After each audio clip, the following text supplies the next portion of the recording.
హైదరాబాద్లో న్యాయవాది ఇజ్రాయెల్ హత్యను నిరసిస్తూ మహబూబ్నగర్ జిల్లా కేంద్రంలోని తెలంగాణ చౌరస్తాలో న్యాయవాదులు నిరసన కార్యక్రమాన్ని చేపట్టారు. జిల్లా బార్ అసోసియేషన్ ఆధ్వర్యంలో విధులు బహిష్కరణ చేపట్టారు. ప్రస్తుతం న్యాయవాదులకు రక్షణ లేకుండా పోయిందని వారు ఆరోపించారు. మొన్నటికి మొన్న జడ్జిపై అటాక్ జరిగిన ఉదంతాన్ని గుర్తు చేశారు. శాసనసభలో న్యాయవాదులకు ప్రత్యేకంగా చట్టం తీసుకురావాలని డిమాండ్ చేశారు.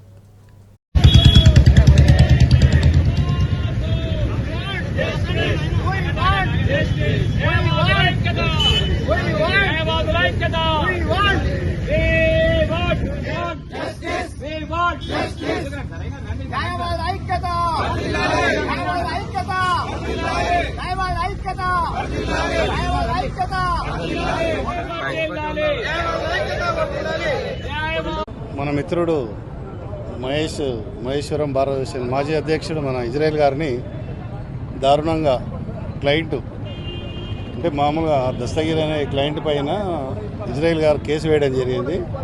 కేసు దాని గురించి నిమిత్తం అని చెప్పేసి కొన్నాళ్ళ నుంచి కూడా అమెకబుల్ సెటిల్మెంట్ గురించి అని చెప్పేసి తిరగడం జరుగుతుంది. ఆ క్లయింట్ కూడా వచ్చి మాట్లాడమని చెప్పాడు. ఆయన భార్య ఇష్యూలో ఏదో ఉంటే మాట్లాడదామని చెప్పి అని చేశాడు. గత వారం నుంచి కూడా వచ్చి మాట్లాడి సెటిల్మెంట్ చేద్దామని చెప్పి సామరస్యం కూడా చెప్పి పంపించిండు. కానీ ఆయన నిర్కషంగా నిన్న వాకింగ్కి వెళ్ళినప్పుడు మన మిత్రుని దారుణంగా హత్య చేయడం జరిగింది. ఇది చాలా హేయమైన చర్య. న్యాయవాదుల చట్టాలకు ఈ మధ్యనే మన అసెంబ్లీలో కొన్ని చట్టాలు సవరణ జరిగింది. న్యాయవాదుల చట్టాన్ని సవరించమని చెప్పి గత కొన్ని సంవత్సరాల నుంచి కూడా మనం తీవ్రంగా శ్రమిస్తున్నాము.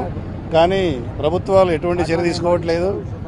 న్యాయవాదులకు అంటే మన దగ్గరకు వచ్చిన వాళ్ళకు కక్షిదారులందరికీ న్యాయం చేయడానికి మేము శతవిధాలా శ్రమించి మేము అన్నీ ఎదుర్కొని ముందుకెళ్తున్నాం. కానీ మా న్యాయవాదులకు రక్షణ అనేది లేకుండా అయిపోయింది.